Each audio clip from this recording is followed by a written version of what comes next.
Let's now talk about what the United Kingdom is doing. There are travel restrictions on Indians when they've been vaccinated using the same vaccine which the British are also using. So we have this version of AstraZeneca vaccine which is called Covishield. But if you go to the United Kingdom with Covishield, both doses, you shall be treated as unvaccinated. And the rules that are supposed to be implemented on unvaccinated passengers will apply to Indians as well. Whereas if a person who is vaccinated with another variation of AstraZeneca in Europe, if that person were to come into the United Kingdom, then there is a different set of rules. All right, I'd like to introduce K. Sujata Rao, former Secretary of Health in the Government of India. Thank you very much, Ms. Rao, for joining us. And Dr. P. S. Narang, Associate Director, Pediatric at Max Healthcare.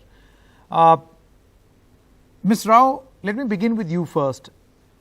Do you think that this is an ideal situation where the same vaccine being manufactured in the UK and in Europe have a different set of rules, but the same vaccine being manufactured in India is not recognized?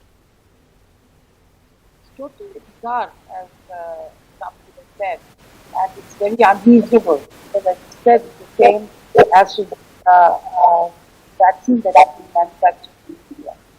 I kind of think that it's not racism or discrimination, it's more a market fight. I mean, after all, in a short time, India will have so much stock to export, and they would like that their vaccine has a command over the export market and not India. India's production capacity is so huge and overwhelming. So they would like to bring in as much of a discredit to the Indian vaccine as possible. So I think I see that could be one reason. And the second, that so many Indians are going now to UK, that it's a good market for them. I mean, you have to pay for the hotel, you have to pay for the 2 vaccines that they have to take. So it's just like the UK British visa, it's easily one of the most expensive in the country. And they keep, even for a 3 months visit, you have to pay much more than you would have to pay for a visa for any other country. So this is again another way of raising revenues for themselves. I see more of these kind of considerations rather than any racism or any deliberate discrimination. But having said that, there could also be a bit of a credibility issue in the sense, the vaccine policy in India did invite a lot of controversy. And a lot of states, we don't have one, unlike in England where there's a Public Health England that issues the certificates. There's so many authorities giving certificates, and then the certificates have photographs and this and that. So, it kind of makes it seem as if their genuineness could be, I suspect. They keep hearing, I mean, these are excuses, I don't believe them at all, but I'm just saying these are the excuses they would like to offer to say that in India everything is on sale and you can buy up a vaccine certificate and come here. So I think they're tending to mix up issues like this, but I do feel it's more a market supremacy that they want to assert over their own AstraZeneca version and not allow Indian vaccine companies to come up. Correct. Dr. Gupta, Professor Ravinder Gupta, he's a Professor of Clinical Microbiology at the Department of Medicine, University of Cambridge. Professor Gupta, you've got an AstraZeneca vaccine, you've got the Covishield, and you've got the Vaxzevria. All 3 absolutely identical, but different rules. Yes, I agree. There is a serious problem with this differentiation between vaccines that are made in the same method by the UK government. So I think that it's a mistake to be taking this route, and we need a more constructive method of verifying vaccination status in order to facilitate global travel and, of course, economic activity. Yes, and this point that Ms. Rao was making, Professor Gupta, that there may be a fear that there is people not getting vaccinated and also getting their vaccination certificate, certain aspersions being cast on the entire process of vaccination in India. Don't you think that, in all honesty, the United Kingdom government should spell it out, say it in as many words? We don't trust your vaccination drive, and that is why we've called you, or we treat you as unvaccinated. Well, I think that a degree of transparency would be good. In other words, is there a concern about the validity of certification or the process of certification for vaccine status? But these are issues that need to be dealt with on a global scale, and so really because this problem is not going away. Therefore, maybe something through WHO, a centralized system could be developed that spans different countries, that has lots of numbers of vaccines associated with vaccination status. So I think we can get over this, but I think that it needs a coordinated effort, and I think WHO really should lead on this.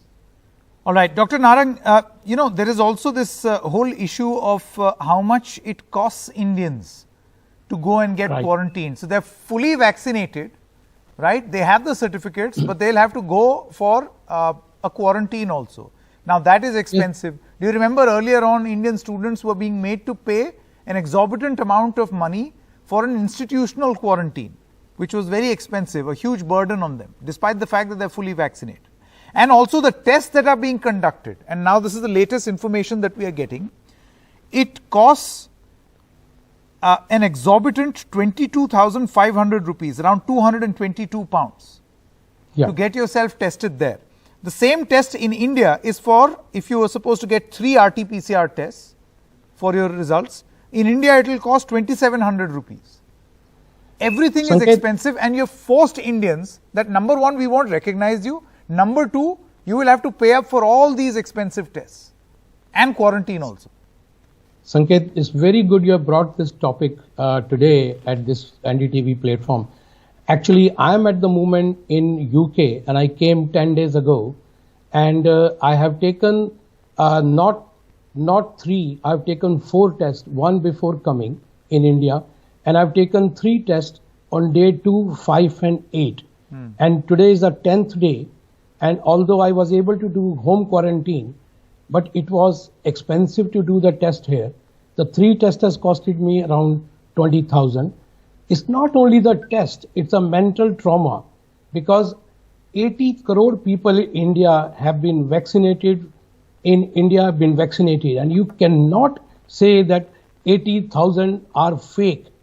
I mean, there is a genuinity of COVID vaccine produced in India.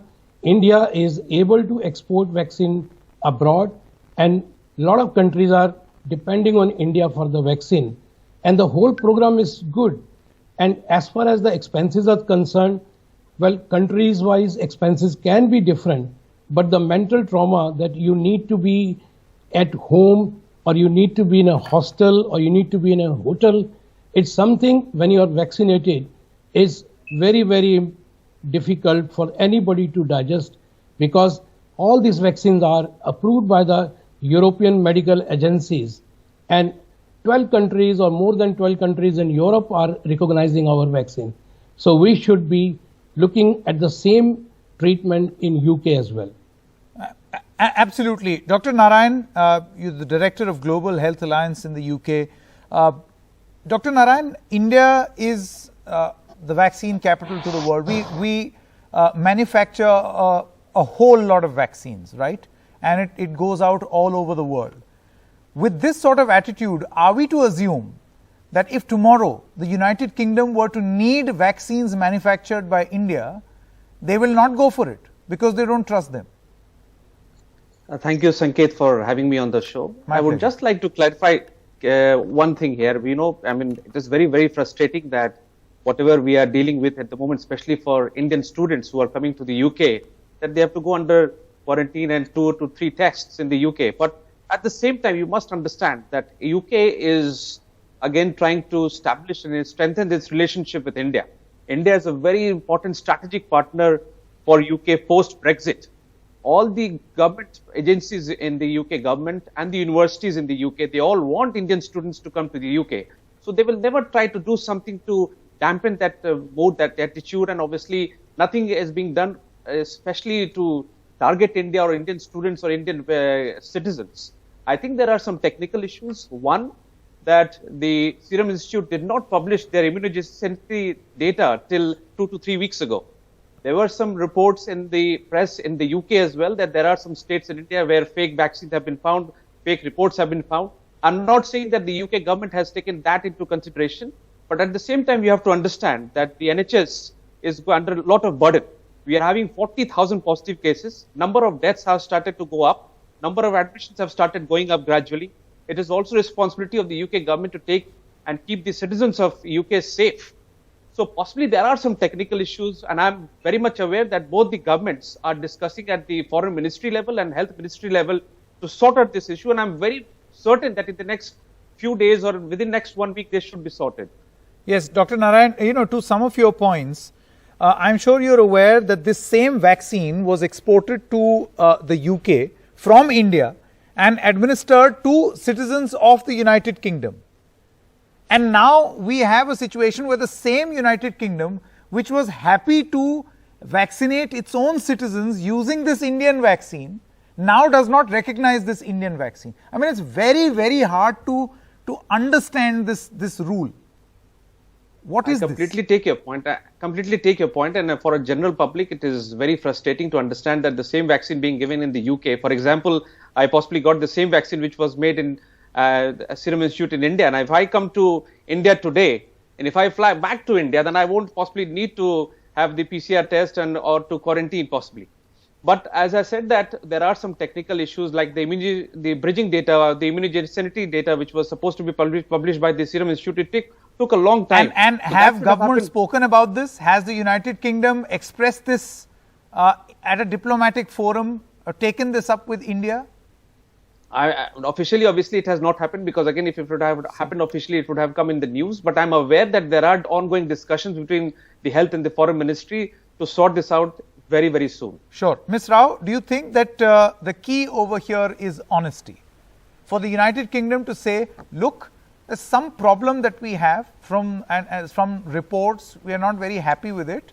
And that is why this is what we are planning to do. You tell me how you can help us fix this, do this, do that. I mean, with a lack of transparency and an arbitrary decision that Indians will be treated as unvaccinated is just uncalled for. There's so much of double standards in it because, yes, that's true that Serum Institute took a long time to publish their bridging study results. But the point here is the marker is that WHO has given it the emergency authorization. And that should be more than adequate. I mean, Covaxin doesn't have a WHO certification, and therefore countries don't recognize that. It's understandable. But this one is approved. Serum is approved. And the Serum, if you know, as you saw in the media too, US and UK and Europe are now chasing India to see that we honor their commitment to provide for the Covaxin, to the COVAX facility. It is this same vaccine that's going to be provided for the COVAX facility. I mean, India is the biggest provider of that. So, I think the quality is not something they can question. I don't see any reason or any argument, logical argument that they can offer to say why they have debarred and de-recognized this vaccine, except to say that this is just another way of raising their resources by compelling Indians to go through quarantine and taking more of those vaccinations, and somehow or the other, bringing a question on the validity of Indian vaccines. Yes. See anything else? Yes, Dr. Narang, I want to come back to you. Number one, this lack of transparency, and number two, this arbitrary decision making.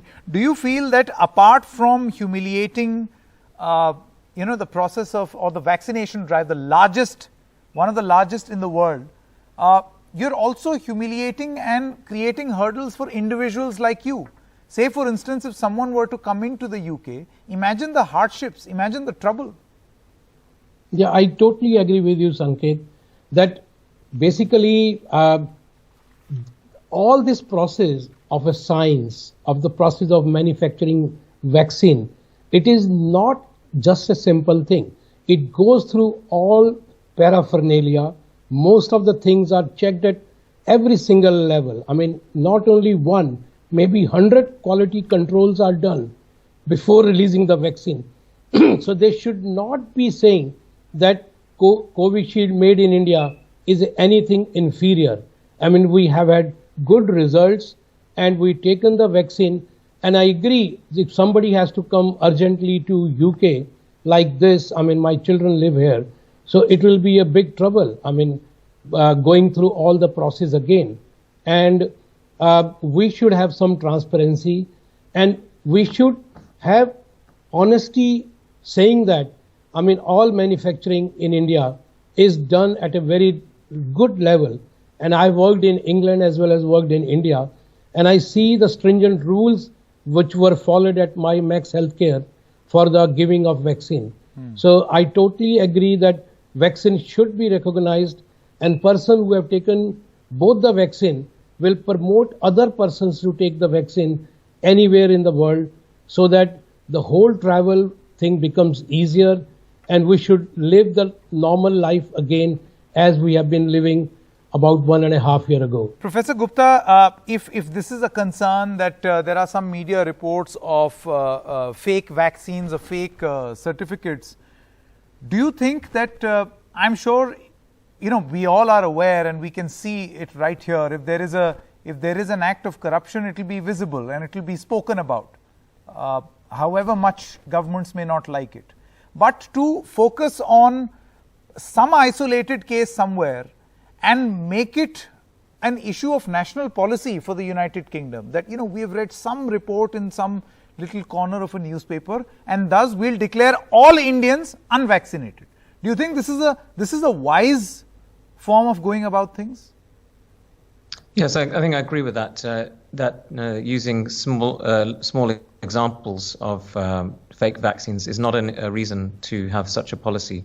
For example, here in the UK, there are virtually no regulations in terms of mask wearing, etc. If you walk around this country right now, there is uncontrolled transmission in the UK occurring in our schools and in various other parts of the country. And therefore, the whole rationale for control of COVID-19 here is really, there is no clear strategy. And therefore, I think that in travel restrictions based on coronavirus vaccination therefore should reflect what is going on in this country, which is that there is no real strategy. Right. Thank you very much, Ms. Rao, Dr. Narayan, as well as Professor Gupta for joining us. This is a significant discussion because this has, even for those who are not traveling to the United Kingdom, have upset many Indians. You can't do this. It's not right. Thank you very much. That's an end to this edition of Left, Right and Centre. News continues on the other side. Stay with us.